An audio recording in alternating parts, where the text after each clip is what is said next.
ظاہر ہے بہت ساری چیزیں، اور پھر یہ جو اس وقت کی مشینی زندگی ہے اور اس زندگی میں بہت زیادہ اہتمام ہم لوگ نہیں کرتے.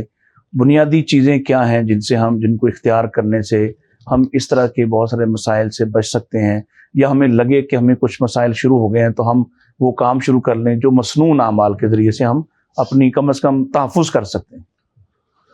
دیکھیں، اس کے بارے میں پہلے میں عرض کر چکا ہوں کہ 3 چیزوں کا اہتمام کریں. جی. ایک تو پاکیزگی کا اہتمام کریں. ٹھیک. پاکیزگی کا اہتمام عقیدے کی پاکیزگی سے شروع ہوتا ہے. سبحان اللہ. عقیدہ پاک ہو، اس کے اندر کوئی شرکیہ عناصر شامل نہ ہو. عقیدہ پاک کریں، اپنا جسم پاک کریں، کوئی نجاست گندگی جسم کو نہ لگی ہوئی ہو. ٹھیک ہے. نہ حدث اکبر ہو نہ حدث اصغر ہو، یعنی غسل اور وضو کا طریقہ اپنا درست کریں. اور وہ اگر جب تک آپ کا غسل اور ہو سکتا ہے، تو کیونکہ غسل ایک بالکل پرائیویٹ ایکٹیویٹی ہے اور کسی کو نہیں پتہ چلتا. آپ اگر کوئی غلط کر رہے ہیں تو ساری زندگی غلط کر رہے ہیں. ہاں بالکل صحیح. اس میں اگر کوئی غلطی ہے اور آپ کو پاکی حاصل نہیں ہو رہی تو اس سے جو ہے وہ آپ کو کسی سے جادو کروانے کی ضرورت ہی نہیں ہے. آپ ناپاک ہیں تو ناپاکی کی صورت میں جنات شیاطین کو موقع مل جاتا ہے. ٹھیک ہے.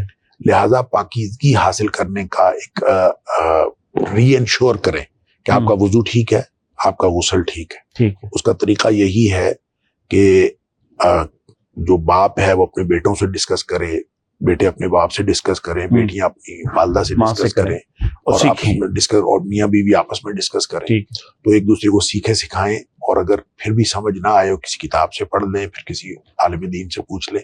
تو اس کو انشور کرنا چاہیے، پاکیزگی جسم کی. پھر اس کے علاوہ کپڑے پاک ہونے چاہیے، گھر کا ماحول پاک ہونا چاہیے. گھر میں کوئی ایسی جگہ نہیں ہونی چاہیے جہاں جالے لگے ہوئے ہیں اور صفائی نہ ہوتی ہو. صفائی بھی ہو، گھر کی ساری چیزیں پاکیزہ ہوں. آپ کے صوفے کی پوشش پاکیزہ ہو، آپ کے جو بیڈ شیٹس پاکیزہ ہوں، تک گھر میں کارپیٹس ہیں وہ بھی پاکیزہ ہوں. اگر کہیں کوئی کسی چھوٹے بچے نے پیشاب کر دیا، 3 دفعہ پانی بہائیں پھر اس کو خشک کریں، اس کے بغیر خشک نہ کریں. ٹھیک ہے. اچھا، ایک تو پاکیزگی کا پورا اہتمام ہو. دوسرا نماز ہے. گھر میں 10 سال سے بڑا کوئی فرد بے نماز نہیں ہونا چاہیے. اگر ایک بھی گھر میں بے نماز ہوگا، اس کی نحوست سارے گھر میں پڑے گی. نماز کا اہتمام کریں. اور تیسری چیز ہے اللہ کا ذکر. اللہ کے ذکر کی کوئی حد نہیں ہے، میں نے پہلے بھی عرض کیا.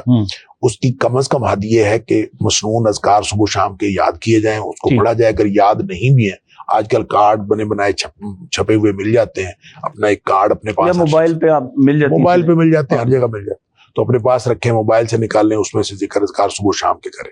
موقع بہ موقع دعائیں یاد کریں. اس کا طریقہ ہے کہ ایک دعا یاد کریں. صحیح ہے. ایک دم 2-4 دعائیں یاد کرنے کی کوشش بھول جاتی ہیں اس طرح. ایک دعا یاد کریں، اس کو اپنے معمول کا حصہ بنائیں. مثال کے طور پر آپ نے بیت الخلاء جانے کی دعا جو ہے وہ یاد کریں، تو اس کو اپنے معمول کا حصہ بنائیں. 8-10 دن اس کو بار بار پڑھتے رہیں. اور جب آپ کو یقین ہو جائے کہ اب یہ آپ کے معمول کا حصہ بن گیا ہے، تو پھر دوسری دعا یاد کریں. یوں اگر مہینے میں 4 دعائیں بھی آپ کی شامل ہو جائیں تو سال میں آپ 48-50 دعائیں جو ہیں وہ آپ کے معمول میں شامل ہو جائیں گی. تو آہستہ آہستہ آپ کا پورا معمول مسنون دعاؤں کے ساتھ ہوگا. یہ سارا بہترین اللہ کا ذکر ہے، اس سے بھی شیاطین سے بچا جا سکتا ہے. اچھا، اس کو ایک رقیہ جو ہے، وہ جو جیسے میں نے پہلے عرض کیا، نبی پاک صلی اللہ علیہ وسلم بھی اپنے آپ کو دم کیا کرتے تھے اور حسنین کریمین کو بھی دم کیا کرتے تھے. اس کا طریقہ یہ ہے کہ کوئی بھی 10 سال سے بڑا فرد گھر کا، وہ اپنے آپ کو ہر نماز کے بعد دم کرے. سورہ فاتحہ، آیت الکرسی اور 4 کل، ان میں سے ہر ایک کا الگ الگ خصوصیات جیسے میں نے پہلے عرض کی موجود ہیں. ٹھیک ہے. یہ ہر شخص کو چاہیے کہ اس کا معمول بنائے. اور معمول کا طریقہ یہ ہے کہ 5 نمازوں کے ساتھ دم کرے. 6ٹی دفعہ سوتے وقت سورہ فاتحہ، آیت الکرسی اور 4 کل. اس کا 3 جو اوقات ہیں، فجر مغرب اور عصر، فجر مغرب اور سوتے وقت 3 دفعہ پڑھے. باقی نمازوں کے ساتھ 1 دفعہ. دعا کی طرح ہاتھ بنائے، اس پہ پھونک مارے اور پھر پورے جسم پھیر لے.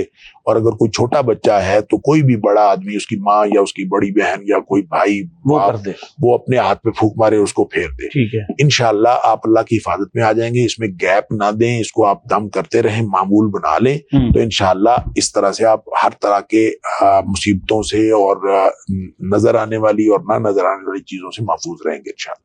جی ٹھیک ہو گیا.